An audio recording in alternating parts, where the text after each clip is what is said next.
இன்னைக்கு நம்ம இன்னைக்குள்ள சப்ஜெக்டில் போகிறதுக்கு முன்னாடி ஒரு சின்ன ஒரு வேண்டுகோள் என்ன அப்படின்னா, ஃபிலிமோன் புஸ்தகத்தை வீட்டில் போய் என்ன செய்யுங்க, வாசிங்க. ஃபிலிமோனில் ஒரே ஒரு அதிகாரம் தான் இருக்குது. ஆனால் இந்த ஒரு அதிகாரத்தில் அதாவது எப்படி மினிஸ்ட்ரி பண்ணணும், நம்மளுக்கு கீழே இருக்கிற ஒர்க்கர்ஸ் எப்படி நம்ம ட்ரீட் பண்ணணும், இது எல்லாமே அதில் அடங்கியிருக்கு பார்த்துடுங்க. இந்த ஃபிலிமோன் பவுல் ஃபிலிமோனுக்கு அந்த கடிதத்தை எழுதுறார். ஃபிலிமோனுக்கு பவுல் தான் அந்த கடிதத்தை எழுதுறார். யாரை பற்றி எழுதுறாருன்னா ஓனேசிமஸை பற்றி எழுதுவார். ஓனேசிமஸை பற்றி எழுதுவார். அதாவது பவுலில் நீங்கள் சீனியர் பாஸ்டராக எடுத்துக்கிடுங்க, அதுக்கு பிறகு ஃபிலிமோன் அசிஸ்டன்ட் பாஸ்டராக எடுத்துக்கிடுங்க.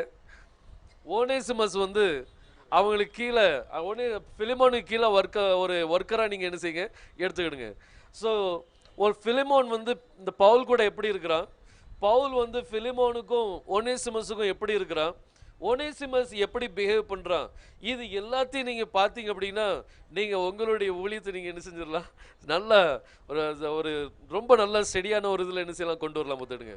ஏன்னா இந்த 3 பேரும் ஐக்கியப்படலை அப்படின்னா ஊழியம் வளரவே செய்யாது. ஊழியம் என்ன செஞ்சிடும், அப்படி நின்று பார்த்துடுங்க. பவுல் இப்போ பொதுவாக இப்போ நம்ம என்ன சொல்லுவோம்னா சீனியர் பாஸ்டர் அசிஸ்டன்ட் பாஸ்டர்னு சொல்லி சொல்கிறோம். ஆனால் பைபிளில் நீங்கள் பார்த்தீங்கன்னா சீனியர் பாஸ்டர் அசிஸ்டன்ட் பாஸ்டர்ன்ட்டு ஒன்றுமே இல்லை. அங்கே என்ன அப்படின்னா பவுல் அப்போஸ்தலன், அப்போஸ்தலனுக்கு கீழே ஃபெலோ லேபரர்ஸ் என்ன செய்கிறாங்க, இருக்கிறாங்க. அந்த ஃபெலோ லேபரர்ஸ் அவங்க என்ன செய்வாங்க, பவுல் என்ன இன்ஸ்ட்ரக்ஷன் கொடுக்குறானோ அந்த இன்ஸ்ட்ரக்ஷன் படி அவங்க என்ன செய்வாங்க, சொல்லுவாங்க. பவுல் என்ன பிரசங்கம் பண்ணுறானோ அதை என்ன செய்வாங்கன்னா அவங்களுடைய சபைகளில் அதை ரீகேப் பண்ணுவாங்க. அதை என்ன செய்வாங்கன்னா அவன் சொல்லி கொடுத்ததை என்ன செய்வாங்க, அவங்க மீண்டும் மீண்டும் என்ன செய்வாங்க, சபைகளுக்கு சொல்லிக் கொடுப்பாங்க. அப்போது அதனால தான் பவுலுடைய அந்த உபதேசங்கள் என்ன செஞ்சுன்னா ஸ்டெடியாக என்ன செஞ்சுட்டு இருந்தது. ஒவ்வொரு சபைகளையும் சில சபையில் பார்த்தீங்கன்னா பவுலுடைய முகத்தையே அவங்க பார்க்கல, ஆனாலும் பவுலுடைய சுவிசேஷத்தில் என்ன செஞ்சாங்க, இருந்தாங்க. ஸோ இந்த மாதிரி உங்களுக்கு கொடுக்கப்பட்ட அந்த ஊழியத்தில் நீங்கள் இன்னும் அதை நல்ல க்ரோத் ஆகணும். இந்த ஃபிலிமோன் நீங்கள் இந்த ஃபிலிமோன் புஸ்தகத்தை நல்ல அந்த ஒரே ஒரு சாப்டர் தான் நீங்கள் மறுபடி படிக்க அதில் நிறைய காரியங்கள் என்ன செய்யுங்க, கர்த்தர் தருவார் பார்த்துடுங்க. ஸோ இந்த ஃபிலிமோன் புஸ்தகத்தை நீங்கள் வாசிங்க. கர்த்தர் சித்தமானால் என்னைக்கு ஒரு நாள் நம்ம கிரீக்குள்ள காரியத்தை வச்சு நம்ம என்ன செய்யலாம், அந்த எப்படி ஹீப்ரூக்குள்ள வேர்ட்ஸ் வச்சு நம்ம பார்க்குறோமோ அதுமாரி கிரீக்குள்ள காரியத்தை வச்சு நம்ம என்ன செய்யலாம், எல்லாத்தையும் பார்த்தோம் அப்படின்னா ரொம்ப யூஸ்ஃபுல்லாக என்ன செய்யும் நம்மளுக்கு இருக்கும். இப்போது நம்ம கிளாஸ்க்குள்ளே போகலாம், வாசிப்போம். யாத்ராகமோ 25ஆம் அதிகாரம் 31ஆம் வசனத்தை வாசிக்கலாம். யாத்ராகமோ 25ஆம் அதிகாரம் 31ஆம் வசனம்.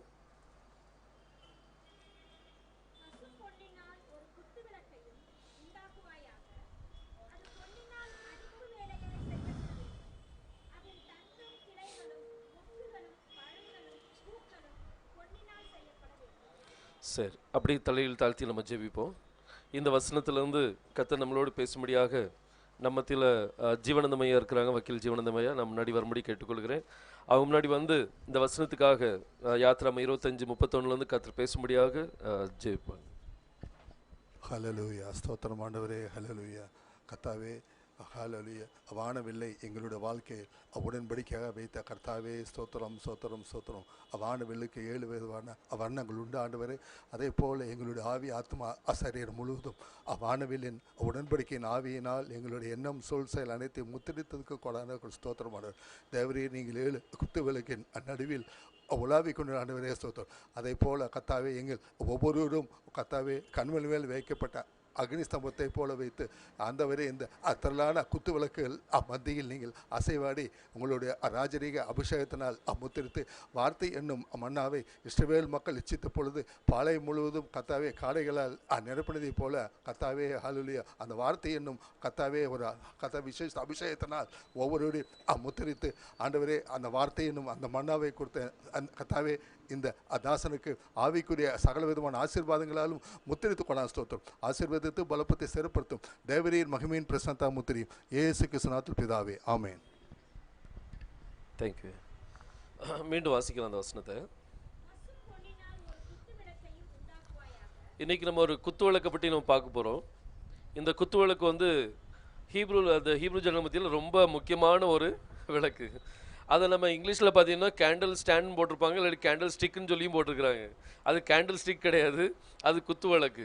அதில் வந்து சிலவங்க பார்த்தீங்க அப்படின்னா அந்த குத்து விளக்கு போட்டு மேலே கேண்டில் ஸ்டிக் என்ன செஞ்சுருப்பாங்க, வச்சுருப்பாங்க. அது ஆக்சுவலி தப்பு. அது கேண்டில் ஸ்டிக் வைக்கக்கூடாது. அது இந்த ஒளிவு எண்ணெயினால தான் என்ன செய்யப்படும், எண்ணெய் ஊற்றி அந்த விளக்கு எப்படி எரிய வைப்பாங்க. அந்த விளக்கு இப்போ நம்ம இப்போ தீபாவளி வரப்போதில்ல, அவங்க விளக்க வைக்கும்போது எண்ணெயை ஊற்றி அதில் என்ன செய்வாங்க, வைப்பாங்க. அதே மாதிரி இந்த குத்து விளக்கில் வந்து அங்கே ஒளிவெண்ணெய் தான் என்ன செய்வாங்க, ஊற்றுவாங்க. ஒளிவெண்ணெயை ஊற்றி அதில் அந்த விளக்கு என்ன செய்வாங்கன்னா அதில் பற்ற வைப்பாங்க. இப்போ இந்த குத்து விளக்கு வந்து திரும்ப வாசிக்காம வசனத்தை, அந்த குத்து விளக்கு வந்து எப்படி பண்ணணுமா, அது கோல்டுனால அது என்ன செய்யணும்.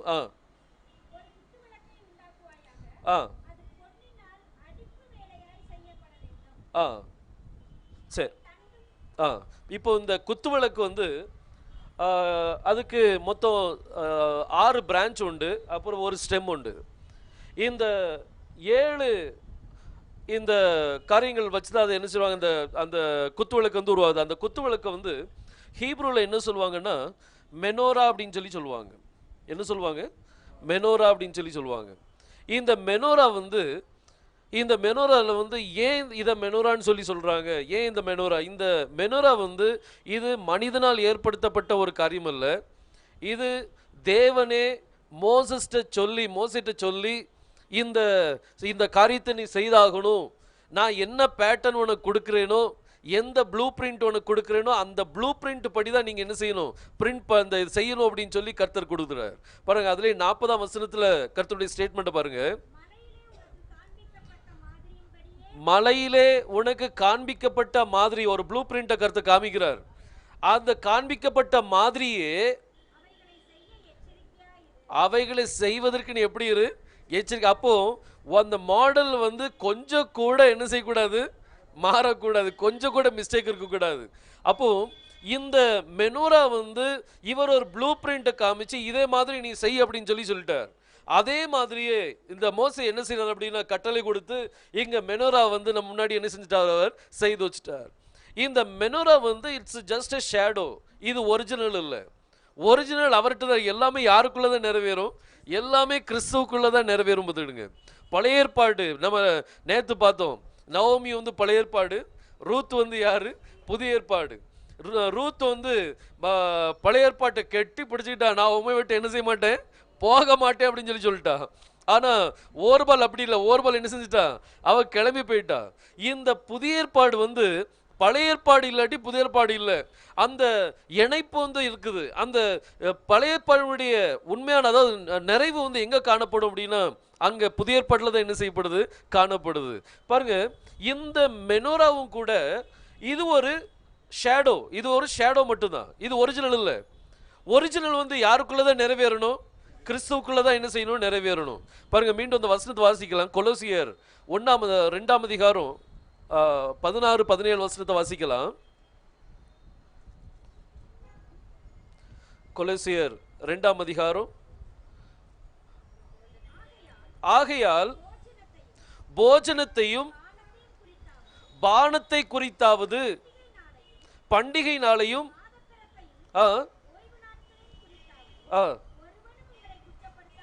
யாரும் உங்களை என்ன செய்யக்கூடாது, அப்போ நம்ம மேல குற்றம் வரக்கூடாதுங்கிறதுக்காக அவர் சொல்ற உங்களை யாரும் குற்றப்படுத்தக்கூடாது.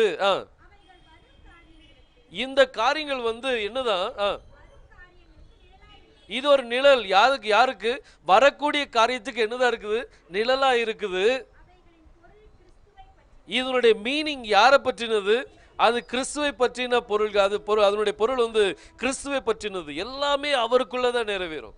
நீங்க பண்டிகை எடுத்தீங்க அப்படின்னா அந்த பண்டிகை கொஞ்சம் நீங்க பாருங்க, திறந்து உள்ள எல்லாமே அவரை பற்றி தான் அங்க நினைச்சிருக்கோம், எழுதியிருக்கோம். அந்த லாஸ்ட் டைம் நம்ம யோனாக்குள்ளது பார்த்தோம், யோம் கிப்பூர்.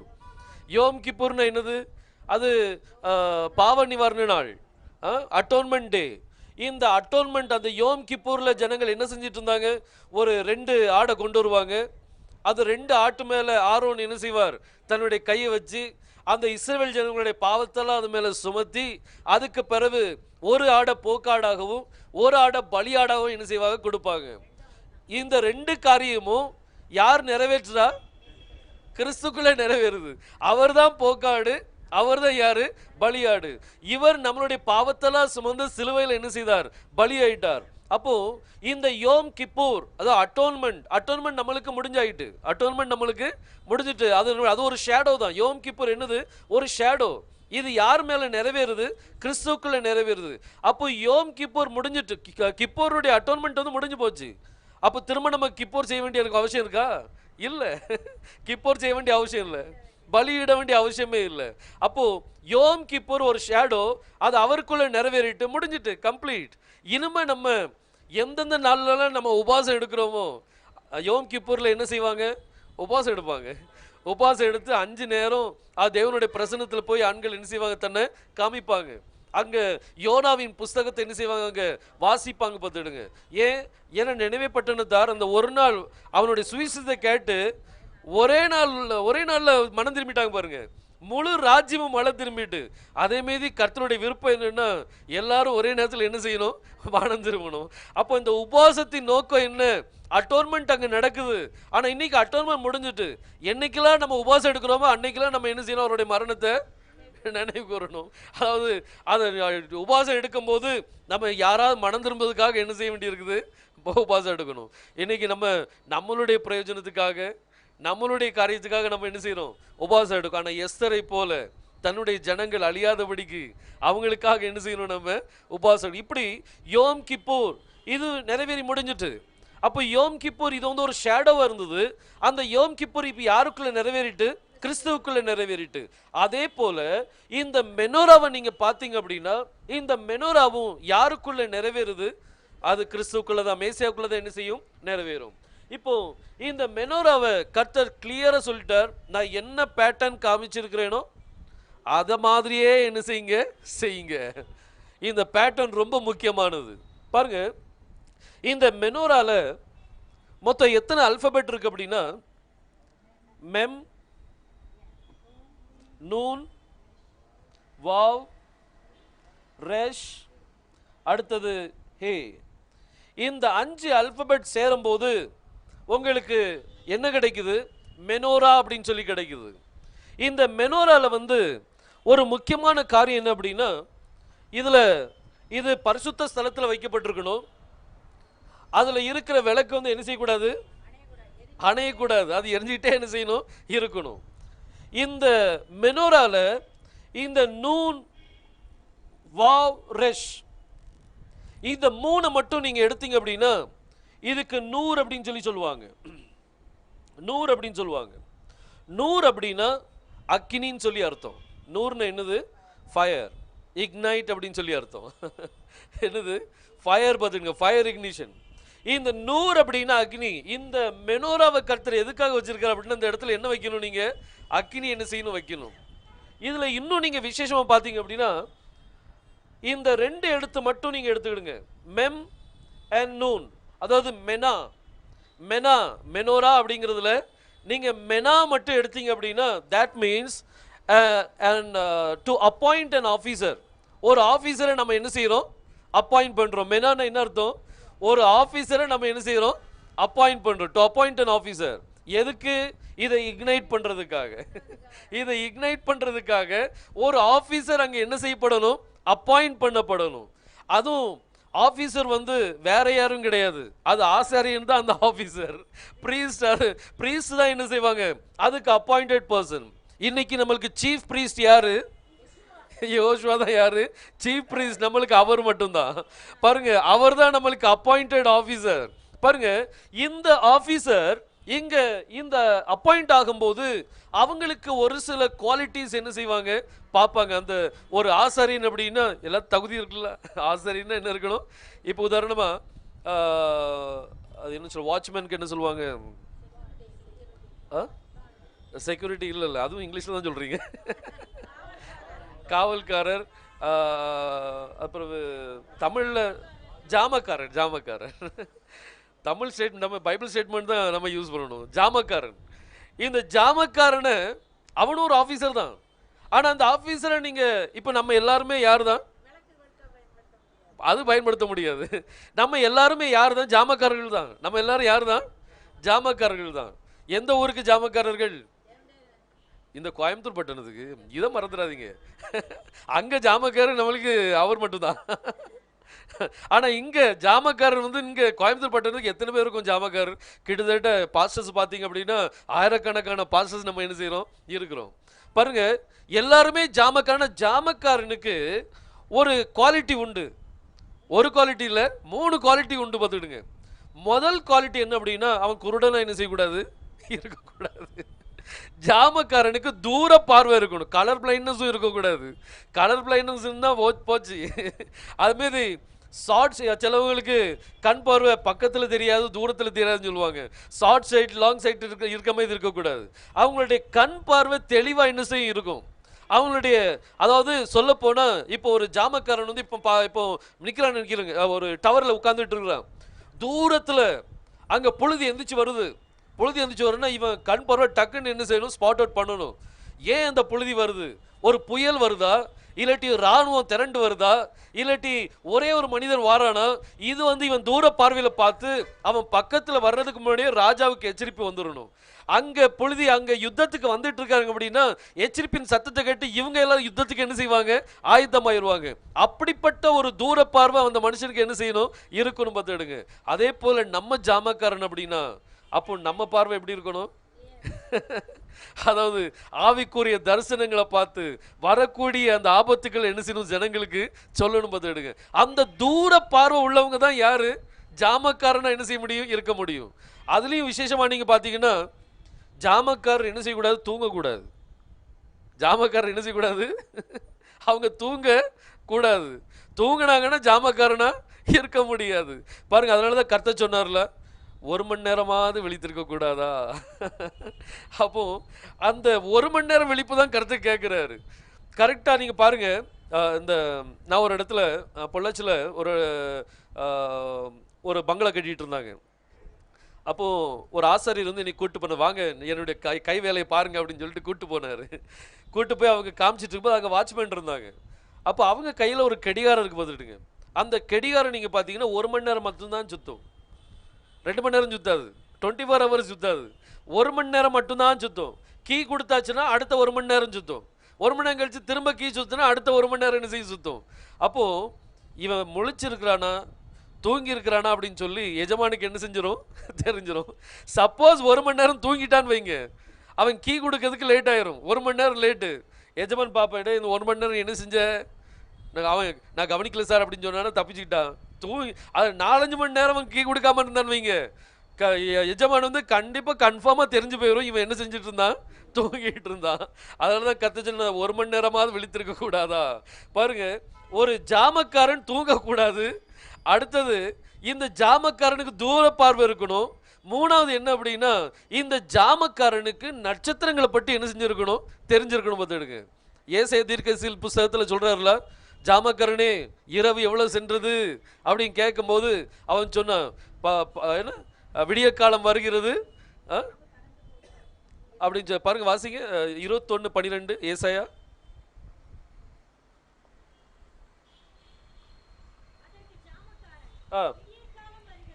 விடியற்காலம் வருகிறது, ராக்காலமும் வருகிறது. பாருங்க, விடியற்காலமும் வருகிறது, ராக்காலமும் வருகிறது அப்படின்னு சொல்லி சொன்ன. எதை பார்த்து சொன்னா? ஸ்டாரை பார்த்து சொன்னா. அப்போ ஸ்டாரை பற்றி நம்மளுக்கு நல்லா என்ன செஞ்சிருக்கணும்? தெரிஞ்சிருக்கணும். அதுவும் முக்கியமாக நீங்கள் பார்த்தீங்கன்னா அவன் சொன்ன ஸ்டேட்மெண்ட் பாருங்க, விடியற்காலம் வருகிறது அப்படின்னா அதுக்கு முன்னாடி ஒரு ஸ்டார் வரும். பார்த்துக்கிடுங்க. வெடிவெள்ளி நட்சத்திரம் என்ன செய்யும்? தோன்றும். அப்போ இந்த வெடிவெள்ளி நட்சத்திரத்தை பற்றி அவனுக்கு என்ன செஞ்சிருக்கணும்? தெரிஞ்சிருக்கணும். ராக்காலம் வருது அப்படின்னு சொன்னா, அப்போ ராக்காலம் வர்றதுக்கு முன்னாடி ஒரு நட்சத்திரம் தோன்றும். அதுவும் என்னது அப்படின்னா அது சாயங்கால நட்சத்திரம் சொல்லுவாங்க. அது இந்த 2 நட்சத்திரமும் விடிவெள்ளி நட்சத்திரம் தான். ரெண்டுமே நட்சத்திரம்னா நட்சத்திரம் இல்லை, அது ஒரு கிரகம். பார்த்துக்கிடுங்க. அது என்ன கிரகம்னா வீனஸ் கிரகம். வீனஸ் என்ன சொல்லுவாங்க? சுக்ரான். சுக்ரான் வெள்ளியா? சுக்ரான் தானே? சுக்ரான். ஆமா, நான் படிச்சேனே அவரு.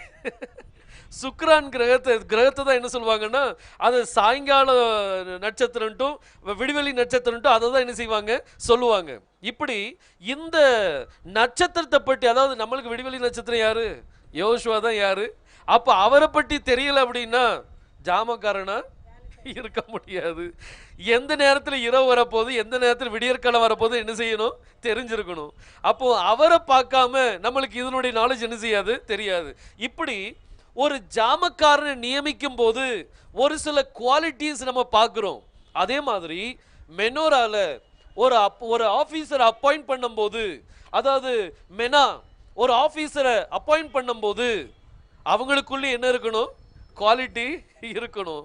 குவாலிட்டி இல்லை அப்படின்னா அவங்க அந்த ஸ்தானத்துக்குள்ள என்ன செய்ய முடியாது? போக முடியாது. பாருங்க, ஒரு தடவை நம்ம ஆரோனுடைய பிள்ளைகள் பாருங்க, 2 பேரு அந்நிய அக்னி என்ன செஞ்சாங்க? கொண்டு போனாங்க. பாருங்க, லேவியராகமம் 10ஆம் அதிகாரம் 1ஆம் வசனத்தை வாசிங்க.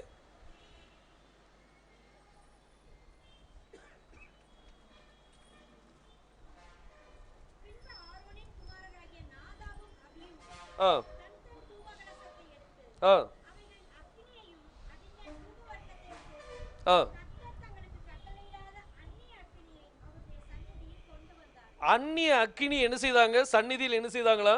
கொண்டு வந்தார்கள். இந்த அப்பாயிண்ட் பண்ண பிறகு இவங்க அந்த மெனோரால அந்நிய அக்கினி என்ன செய்யக்கூடாது? கொண்டு வரக்கூடாது. இதுல என்ன ஃபயர் இக்னைட் பண்றோமோ புது ஃபயர் இக்னைட் பண்ண மாட்டாங்க. இந்த ஃபயர் எடுத்து தான் அங்க வைப்பாங்க, இந்த ஃபயர் எடுத்து தான் இதுல வைப்பாங்க. ஈவன் நம்ம நான் கிறிஸ்டியன் பிரதர்ஸ் செய்வாங்கல்ல, விளக்கு ஏற்றும் போது அவங்க வெவ்வேறு குச்சி வச்சு எரிக்க மாட்டாங்க, ஒரே அக்னியை தான் எடுத்து என்ன செய்வாங்க? எல்லா இடத்துலையும் வைப்பாங்க. அந்நிய அக்னி என்ன செய்யக்கூடாது?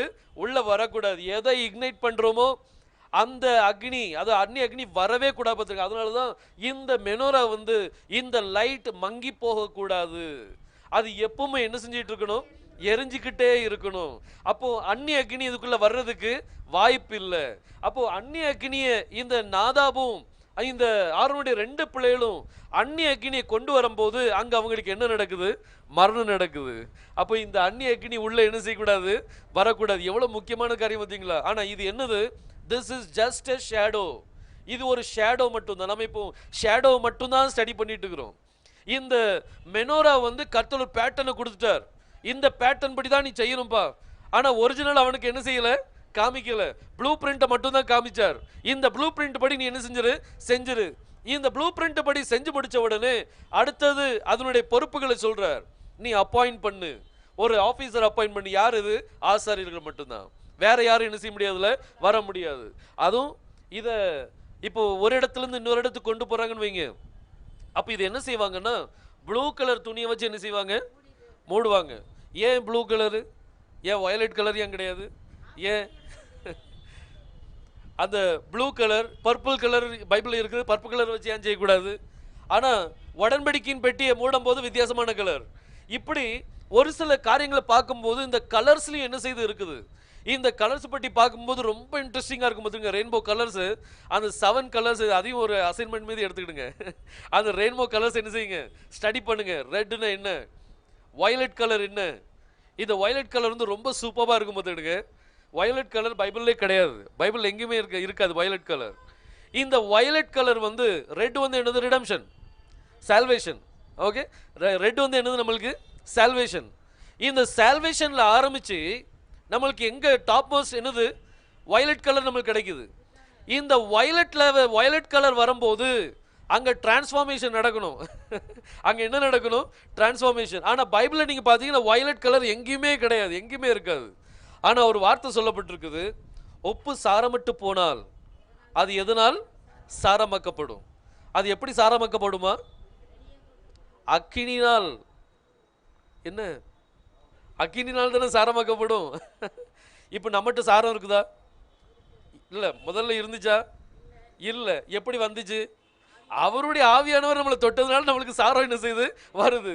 அப்போ உப்பு சாரமற்று போனால் எதனால் சாரமாக்கப்படும்? அது அக்கினினால் சாரமாக்கப்படும் சொல்லி பைபிள் சொல்லுது. அப்போ அக்கினி வந்து ஃபயர் வந்து உப்பை தொட்டுட்டுன்னு வைங்க, ஃபயர் வந்து உப்பை தொட்டுச்சுன்னா என்ன கலர் வரும்? வயலட் கலர் ஃப்ளேம் வரும். வயலட் கலர் வந்துச்சுன்னா அதுக்கு சாரம் வந்துட்டுன்னு அர்த்தம். அது டிரான்ஸ்ஃபார்ம் ஆயிரும். எந்த டிரான்ஸ்ஃபார்மேஷன்? உப்புக்குள்ள இருக்கிற தன்மை என்ன செஞ்சுட்டு மாறிட்டு பாருங்க. அதே போல இந்த அக்னி வந்து இந்த உப்புக்கள் எல்லாம் எல்லா உப்புகளையும் டச் பண்ணும்போது நம்ம டிரான்ஸ்ஃபார்மேஷன் என்ன செய்யணும்? நடக்கணும். அப்போ ரிடம்ஷன்ல ஆரம்பிச்சு அங்க டிரான்ஸ்ஃபார்மேஷன் வச்சு வரைக்கும் என்ன செய்யணும்? போகும்போதுங்க அதுல தான் ப்ளூ கலரும் என்ன செய்யுது? வருது. இந்த ப்ளூ கலர் ரொம்ப முக்கியமான ஒரு காரியம். இந்த ப்ளூ கலர் வச்சு தான் என்ன செய்றாங்க?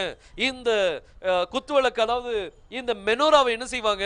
மூடுவாங்க. சரி, இப்போ இந்த மெனோரால நம்ம பார்த்தோம் மொத்தம் 5 அல்பபெட் இருக்குது.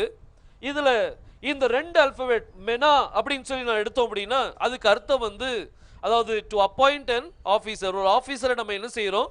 நம்ம அதுக்குன்ட்டு நம்ம ஏற்படுத்துறது. கர்த்தர் என்ன செய்யறார்? ஒரு ஆஃபீஸரை என்ன செய்யறார்? அப்பாயிண்ட் பண்றார். அடுத்தது நூர் அப்படின்னு சொல்லி சொன்னா அதுக்கு அர்த்தம் வந்து ஃபயர், இக்னைட். ஒரு ஆபீசர் வந்து மெனோராவை என்ன செய்யறாங்க? இக்னைட் பண்றதுக்காக கர்த்தர் பாருங்க, அந்த வார்த்தையிலே கர்த்தர் எல்லாத்தையும் என்ன செய்யறார்? அடக்கி வைக்கிறார். பார்த்துடுங்க, எல்லாமே ஹீப்ரு எழுத்துக்களை பார்த்தீங்கன்னா 2-3 வார்த்தைகள் என்ன செய்யும்?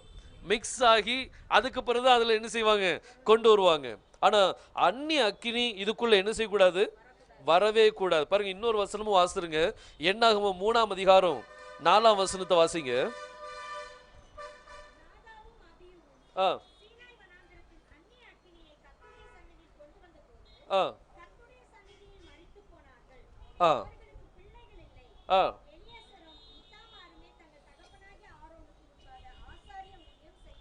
சரி, இந்த அக்னி அந்நிய அக்னி கொண்டு வரும்போது இதுக்கு அக்னி தேவை. மெனோராக்கு என்னது வேணும்? அக்னி தேவை. ஆனால் அக்னியில வந்து அந்நிய அக்னி என்ன செய்யக்கூடாது? உள்ள வரக்கூடாது. ஈவன் சாமுவேலுடைய நாட்களில் பாருங்க, ஏலி வந்து 1 சாமுவேல் 3ஆம் அதிகாரம் 1ஆம் வசனத்திலிருந்து வாசிங்க.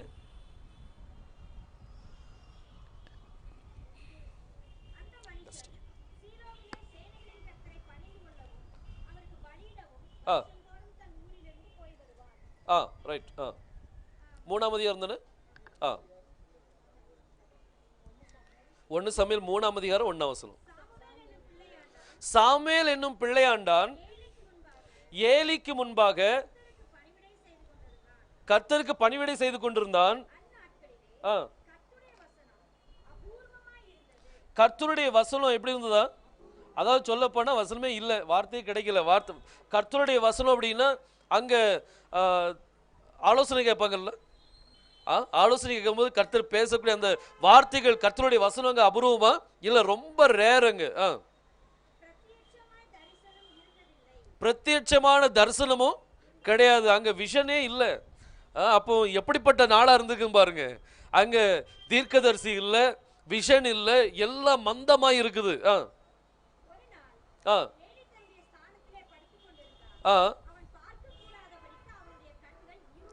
இப்போ ஏலி யாரு? குருடனா இருக்கான். இவனும் யாருதான்? குருடன்.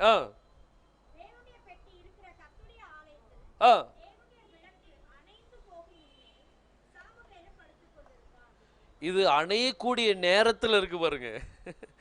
அந்த விளக்கு வந்து அணைய நினைக்கக்கூடாது கூடாது. ஆனா அணையுது அப்படின்னா அப்ப அதுக்கு பின்னால ஏதோ ஒரு பெரிய விளைவு வரப்போகுது அப்படின்னு சொல்லி அர்த்தம். ஏன்னா இந்த பேட்டர்ன் வந்து ரொம்ப முக்கியமான ஒரு காரியம். இதுல அந்நிய அக்னி என்ன செய்யக்கூடாது? கொண்டு வரக்கூடாது. சரி, இப்போ இந்த மெனோரால நம்ம கொஞ்சம் கிமெட்ரியா என்ன செய்யலாம்? ஜிமெட்ரியா பார்க்கலாம். இப்போ மெம்முக்கு எவ்வளவு?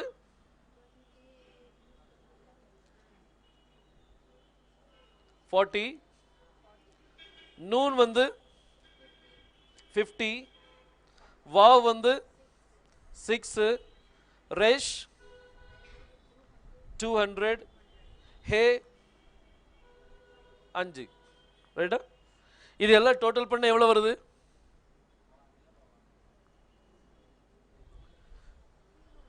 301. இந்த 301 எப்படி எழுதுவாங்க?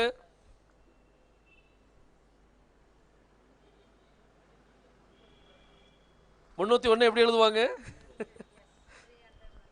301 ஹீப்ரூல எழுதும் போது, ஹீப்ரூல வந்து நம்பர்ஸ் கிடையாதுல்ல, அந்த எழுத்தை தான் அவங்களுக்கு ஒரு வேல்யூ கொடுத்து அதை என்ன செய்வாங்க? நம்பரை கொண்டு வருவாங்க.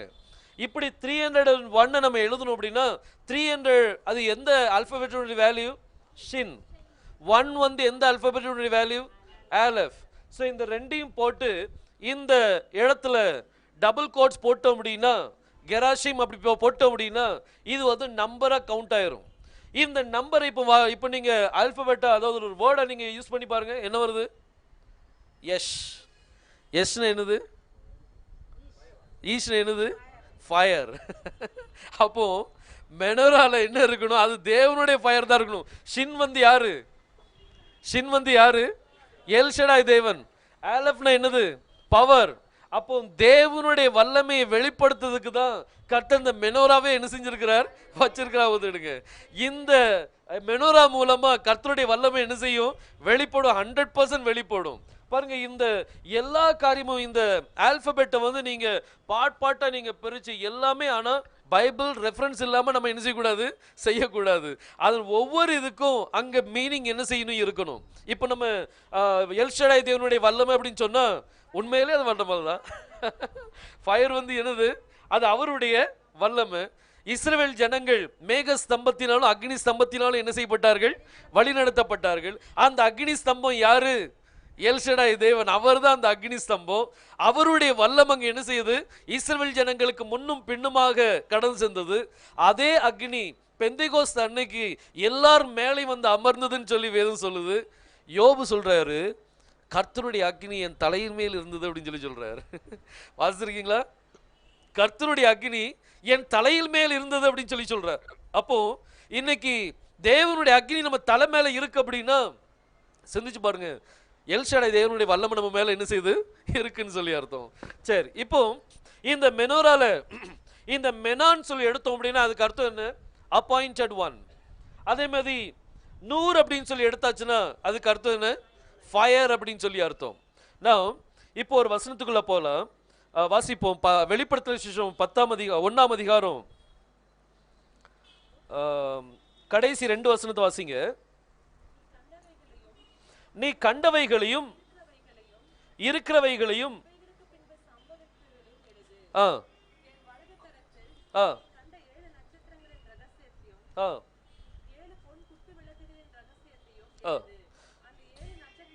சரி, போதும். இப்போ பாருங்க, இந்த மெனோரால வந்து இன்னும் ரொம்ப முக்கியமான ஒரு காரியங்கள் இருக்குது பாருங்க.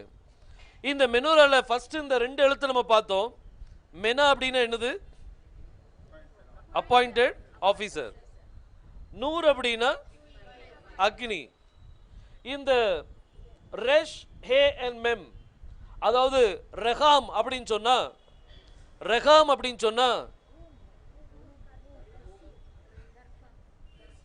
அது வேற, அது அந்த ரகம் வேற. ரகம் அப்படின்னு சொல்லி அப்படி வந்துச்சு அப்படின்னா இதுக்கு அர்த்தம் வந்து மேக்கிங் நாய்ஸ். என்னது? Making noise. சத்தமிடுதல், மேக்கிங் நாய்ஸ். ஒரு தடவை பாருங்க, எல்லாமே பைபிளில் நம்ம ஒரு இதில் டீகோட் பண்ணால் பைபிளில் என்ன இருக்கணும்? ரெஃபரன்ஸ் இருக்கணும். ரெஃபரன்ஸ் இல்லாட்டி எடுக்கவே கூடாது. ஒரு தடவை யோவான் சன் பத்மதீவில் இருக்கும்போது அவனுக்கு பின்னால் ஒரு பெரிதான ஒரு சத்தம் கேட்குது, எக்கால சத்தம் போன்ற. பாருங்க, அது வாசிங்க. அந்த வெளிப்படுத்தல் 1ஆம் அதிகாரம் 10ஆம் வசனத்தை வாசிங்க. கர்த்தருடைய நாளில் ஆவிக்குள்ளானேன்.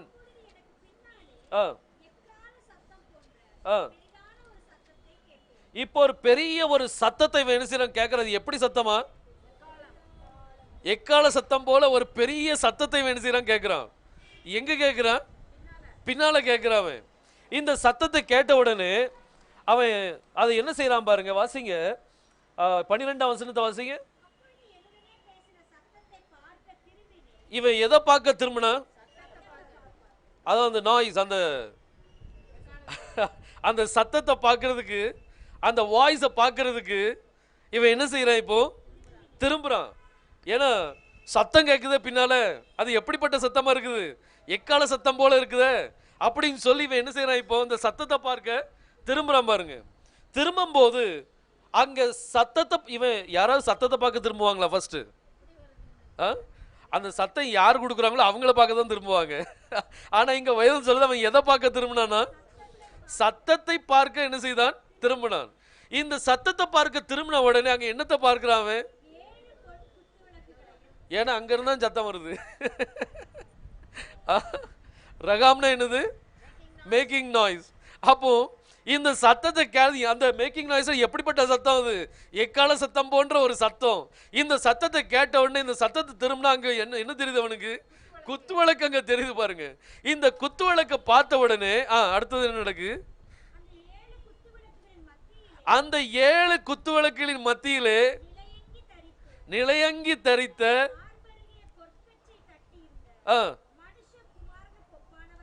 அதுதான் ஆபீசர். அவங்க தான் யாரு? ஆபீசர், அப்பாயிண்டட் ஆபீசர் அங்க நிக்கிறாரு. அங்க இருந்து ஒரு சத்தம் வருது. அங்க பார்த்தா குத்து விளக்கு இருக்கு. அதை இக்னைட் பண்ணது யாரு? அப்பாயிண்டட் ஆபீசர் தான் என்ன செய்யறாரு? இக்னைட் பண்றாரு. பாருங்க எப்படி நம்ம டீகோட் பண்ணும்போது அந்த டீகோடுக்கு ஏத்த சம்பவங்கள் என்ன செஞ்சது அங்க வந்துருது. அப்போ இது என்னது? கன்ஃபார்ம் ஆகுது. நம்ம பண்ண டீகோடிங் என்னது? கரெக்ட் அப்படின்னு சொல்லி அதான் கன்ஃபர்மேஷன். பாருங்க இந்த சத்தத்தை கேட்ட உடனே இவன் பின்னால திரும்புறான். அது எப்படி சத்தமா? இந்த எக்கால சத்தம், இந்த ட்ரம்பட் சவுண்ட் வந்து ரொம்ப முக்கியமான சவுண்ட். பார்த்துக்கிடுங்க, ட்ரம்பட் சவுண்ட். இந்த ட்ரம்பட் சவுண்ட் வந்து ரொம்ப ரொம்ப ரொம்ப முக்கியமான ஒரு சவுண்ட். இந்த சவுண்ட் பாருங்க, இந்த சவுண்ட் வந்து எங்க இருந்து வருது? இது குத்துவளக்குல இருந்து. அந்த இவன் சத்தத்தை பார்க்க திரும்புறான். திரும்பும் போது அங்க யார் நிக்கிறா? குத்துவளக்கு மத்தியில அங்க ஆபீசர் நிக்கிற. என்ன செய்யறான்? இவன் பார்க்கிறான். சரி, இப்போ அந்த ஆபீசருடைய கையில நீங்க பார்க்கும்போது வாசிங்க அது கீழே வெளிப்படுத்த விசேஷம் 1ஆம் அதிகாரம் அதுல வாசிங்க சத்தம் வாசிங்க. இப்போ இந்த நடுவுல வந்து மனுஷகுமாரன் என்ன செய்யறார்? நிக்கிறார். அவருடைய கையில என்ன இருக்குது? 7 நட்சத்திரங்களை கையில் என்ன செஞ்சிருக்கிறார்? வைத்திருக்கிறார். பாருங்க எந்த கையில் வச்சிருக்கிறாரு? வலது கை.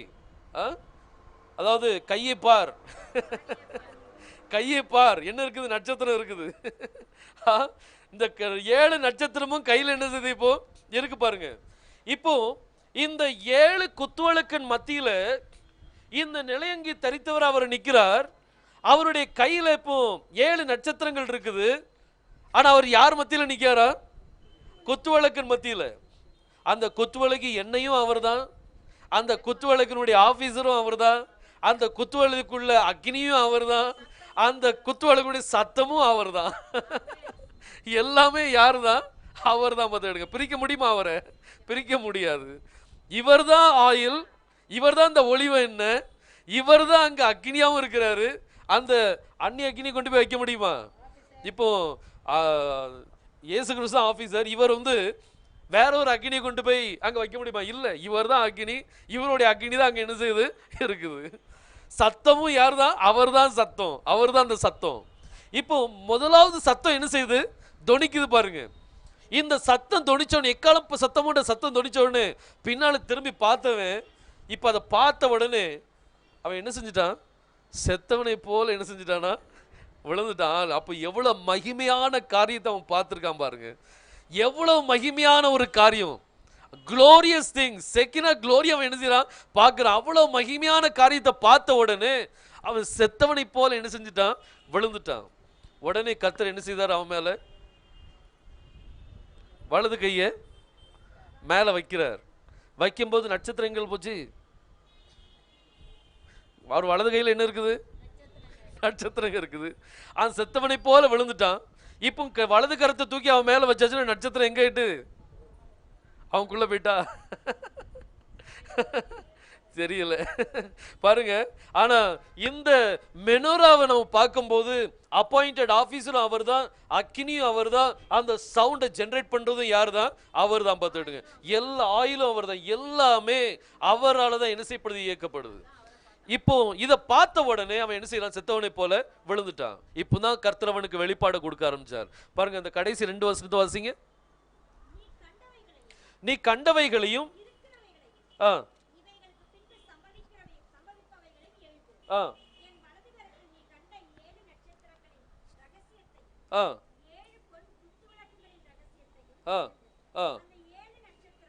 அந்த 7 நட்சத்திரங்களும் 7 சபைகளின் தூதர்களாம். நீ கண்ட இந்த 7 குத்துவிளக்கு. அப்ப இந்த குத்துவிளக்கு என்னது? கன்ஃபார்மா? பைபிள் சொன்னதுதான். நம்ம அதை மாற்ற முடியுமா? மாற்றவே முடியாது. இந்த 7 சபை, இந்த 7 குத்துவிளக்கு வந்து என்னதா? 7 சபைகள். இது எல்லாமே சர்ச்சை குறிக்குது. என்ன சர்ச்சு? அதில் நீங்க 11ஆம் வசனத்தை வாசித்தீங்கன்னா அந்த 7 சபையின் பேர் என்ன சில கோட் பண்ணியிருக்கிறார். அது எபேசு, சிமிர்னா, சர்தை, தியத்தீரா, பிலடெல்பியா, லவோதிசியா அப்படின்னு சொல்லி அந்த 7 சபையின் பேர் என்ன சில கொடுத்துட்டார். இந்த 7 குத்துவிளக்கும் இது என்னது? ஆக்சுவலி முடிஞ்சது, அவ்வளவுதான். அதுதான் நம்மளுக்கு அது கருத்து. நம்ம புதுசா ரெவலேஷன் பண்ண வேண்டியது இல்லை. அங்க ஆல்ரெடி இன்டர்பிரிட்டேஷன் ஆயிட்டு எழுதி வச்சிருக்கா கருத்தர். 7 குத்துவிளக்கு வந்து வேற ஒன்றும் கிடையாது. அது என்னது? 7 சபைகள்னா 7 சபை, அவ்வளவுதான். இந்த 7 சபைக்கும் அவர் கையில் இந்த 7 நட்சத்திரங்களும் 7 தூதர்கள். ஒவ்வொரு சபைக்கும் கர்த்தர் ஒவ்வொரு தூதர்களை என்ன செய்யறார்? அனுப்புறார், நியமிக்கிறார். ஒவ்வொரு தூதர்களே என்ன செய்யறார்? இப்போ அனுப்புறார் பாருங்க.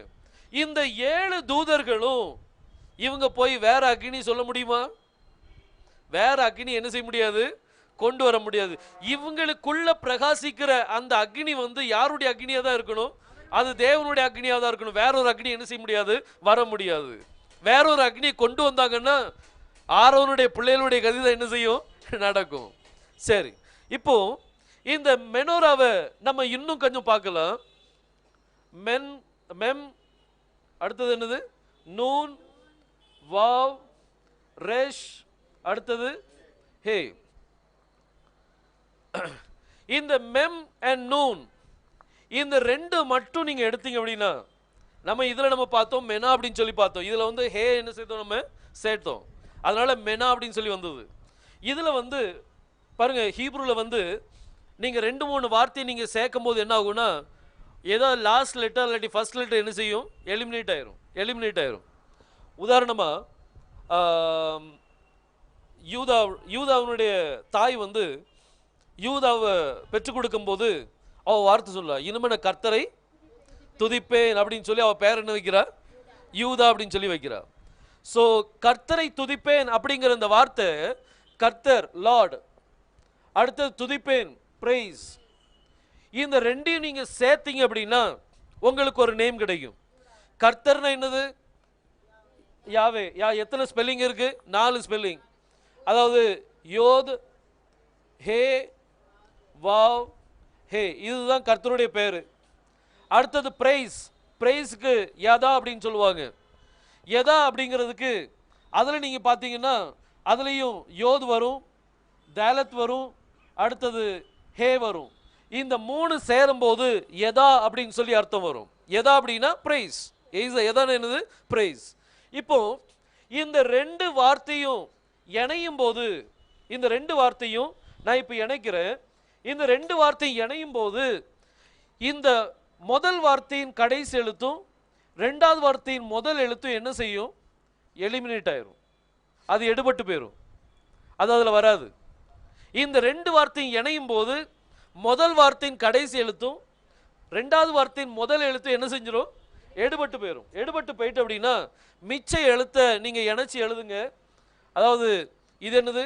யோத், யோத், ஹே, அடுத்தது வாவ், அடுத்தது தாலத், அடுத்தது என்னது? ஹே. இந்த 5 எழுத்து சேரும்போது தான் உங்களுக்கு யஹூதா அப்படின்னு சொல்லி வரும். யூதா கிடையாது, அது பேர் என்னது? ஆக்சுவலி அவன் பேரு யஹூதா. யோதும் ஹேயும் சேரும்போது யா. இந்த யோதே வாவே யெகோவா அப்படின்னு சொல்றோம்ல, யெகூதா, யெகூதா, யெகூதா அப்படின்னு சொல்லி வரும். அப்போ 2 வார்த்தை இணையும் போது அதுல இணைஞ்சு ஒரு வார்த்தை வரும்போது நீங்க இதுல கண்டுபிடிக்கணும் இதனுடைய ரூட் வேர்டு எது, இதனுடைய ரூட் வேர்டு எது. ஹீப்ரூல ரூட் வேர்டு கண்டுபிடிச்சாதான் அதனுடைய ஆக்சுவல் மீனிங் உங்களுக்கு என்ன செய்யும்? கிடைக்கும் போது எடுங்க. இந்த 2 வார்த்தை சேரும் போது உங்களுக்கு என்ன பேர் கிடைக்குது?